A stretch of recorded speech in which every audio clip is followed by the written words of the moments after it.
Hello everyone. Today we will discuss about Civics Chapter 3, the Parliamentary System. India, as you know, is a federal republic. It has one level of government at the center, the union government, and one level of government at the state level, the state government. The body that governs at the center, that is India's union legislative, is known as the Parliament. It is the highest law-making body of the country. It consists of the Rajya Sabha, Council of States, and the Lok Sabha, House of the People. The Parliament holds a session at Sansad Bhavan or Parliament House in New Delhi. India chose the parliamentary system of government because of the following reasons. First, being a British colony, India was influenced by the British parliamentary system of governance. Second, to give equal representation to the multiple religious and linguistic groups so that they could elect their representatives. Third, the executive being responsible to the parliament and reduces the chances of dictatorship. Now some features of the parliamentary system of government. First, the head of the state, president, and the head of the government, prime minister, are separate. The president is the nominal head while all powers are exercised by the prime minister. There is no clear-cut separation of powers between the executive and the legislature. The executive is responsible to the legislature for its actions. Now we will read about Lok Sabha. The Lok Sabha is known as lower house of the people because its members are directly elected by the people. The maximum strength of the house as laid down in the constitution is 552. Currently, there are 545 members in Lok Sabha. The number increases as the population of the country grows. The President nominates 2 members of the Anglo-Indian community if he feels that the community is not adequately represented. A person who stands for election to the Lok Sabha, a candidate should be an Indian citizen and above the age of 25 years, should not be bankrupt or mentally unstable, should not hold any salaried government job. The term of the Lok Sabha is for a period of 5 years. Its term ends after every 5 years and fresh elections are held. But it can be dissolved earlier by the President on the advice of the Prime Minister. In case of emergency, the term of the Lok Sabha can be extended for 1 year. Now, what are the procedure of election? Members of the Lok Sabha are elected through the general election. Elections take place every 5 years. For the purpose of election, the country is divided into constituencies. These are created on the basis of population. So, the more populous states have more seats. All citizens above the age of 18 years can participate in electoral process. Voting is done by secret ballot. Now these days, electronic voting machines are commonly used in elections. Elections in India follow the first past the post electoral system. It is also called simple plurality. In this voting system, a single winner is chosen in given constituency by the virtue of getting more votes than any individual representative. The person or the party that receives more than half of the total seats of Lok Sabha is declared the winner. The leader of the winning party with the maximum number of elected members is invited by the president to form the government. Other political parties who oppose the majority party form the opposition. The speaker is the presiding officer of the Lok Sabha. Usually, he or she belongs to the ruling party. The speaker is elected from among the members of the Lok Sabha. The speaker is expected to remain impartial.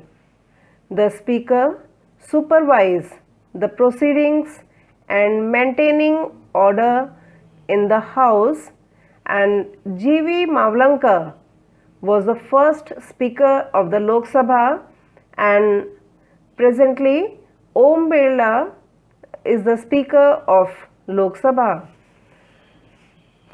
Now we will read about Rajya Sabha.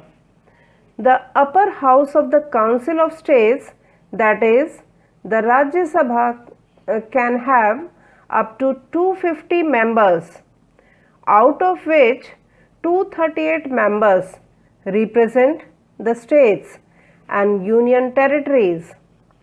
Members of the state legislative assemblies elect member of the Rajya Sabha.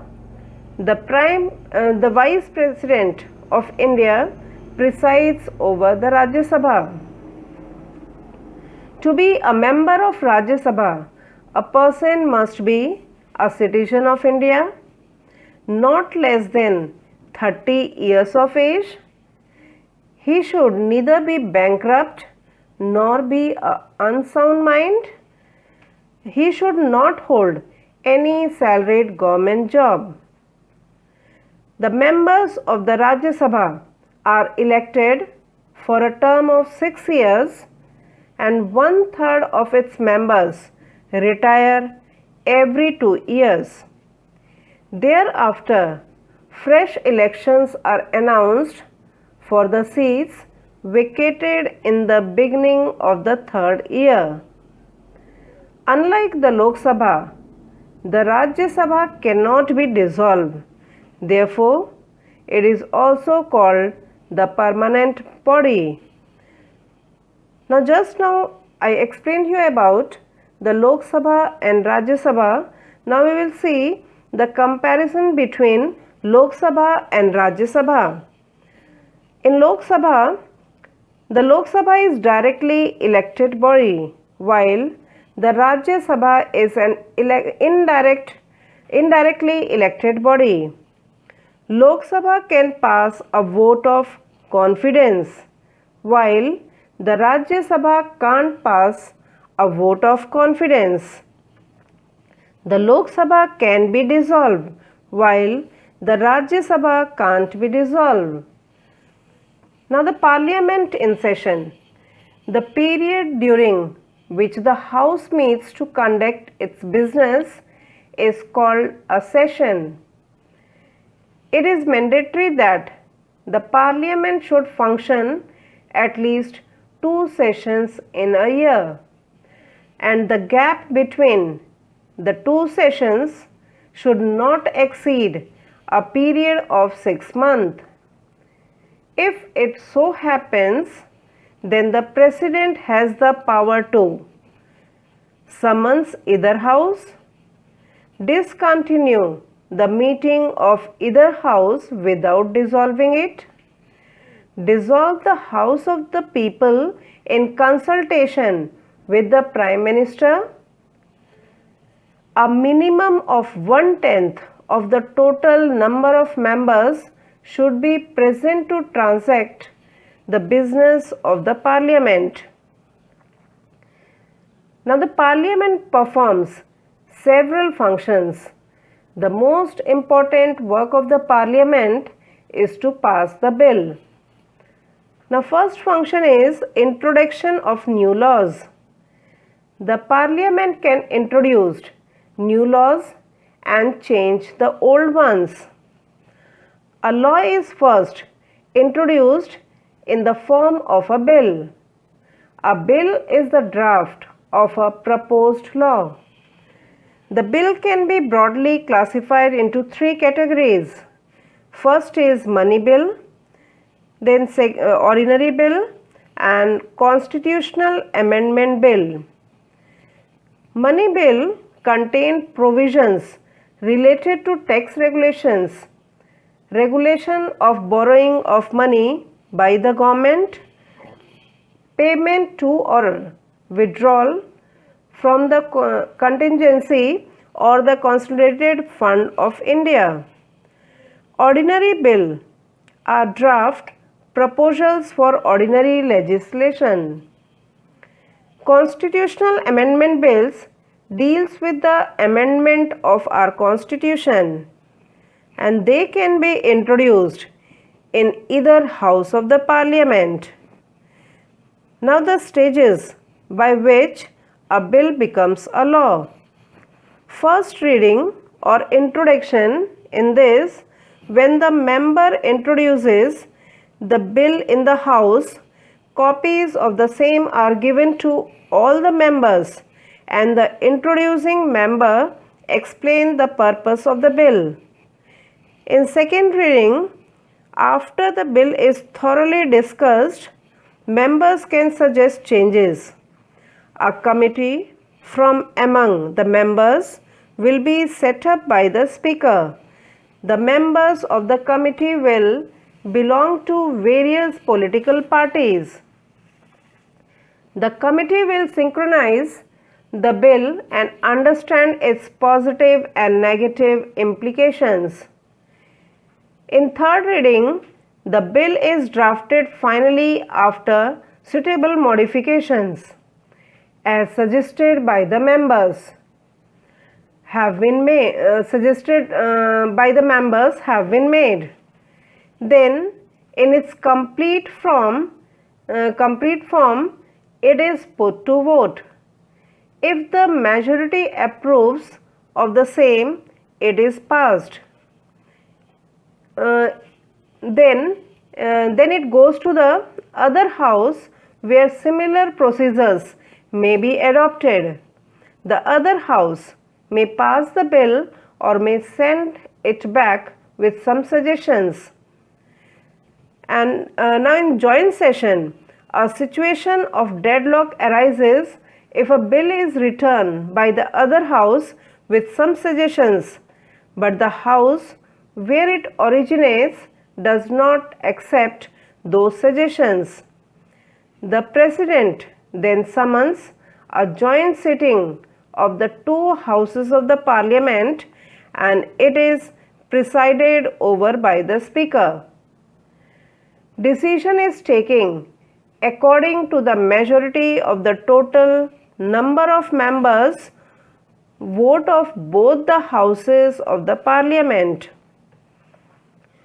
Once both the houses pass the bill, it is sent to the President for approval, and the President signs the bill and bill becomes a law. Now in money bill, a money bill can be introduced only in the Lok Sabha and only by the ruling party. Unlike other bills, the Rajya Sabha has to return in within 14 days from the day it receives the bill. If money bill is not returned by the Rajya Sabha within 14 days, it is deemed to be passed by both the houses. The Lok Sabha thus has an upper hand in case of money bill. There is no provision of joint sitting in case of money bill. Now the second function of the parliament is financial control over the government's income. The parliament exercises control over the government's income and expenditure. The parliament provides ways and means to raise the revenue required and also ensures that the money so granted has been spent for authorized purposes. The parliament thus control over the government through the budget. The government places its annual financial statement or the budget before the parliament.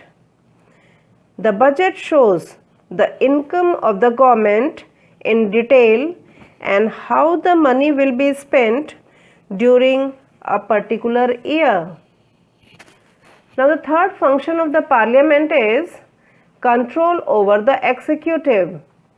The parliament keeps a check on the ministers and their work. Members of the parliament and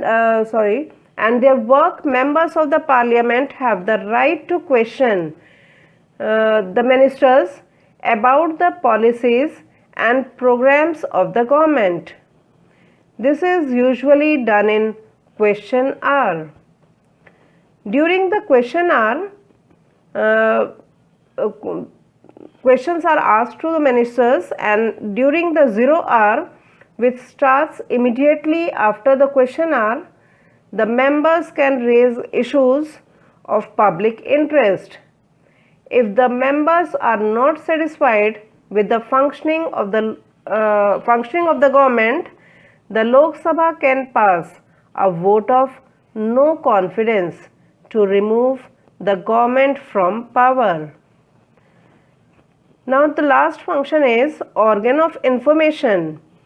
The parliament works as an organ of information.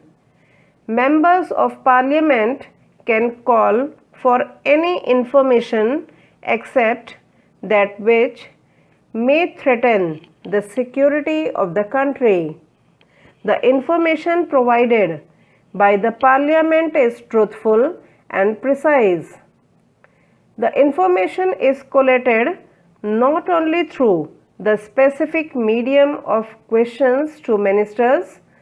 Thus, the parliament is not just a law-making body but also a multifunctional institution. In next module, we will discuss about the President, the Prime Minister and the Council of Ministers, and also discuss the question answers. Thank you.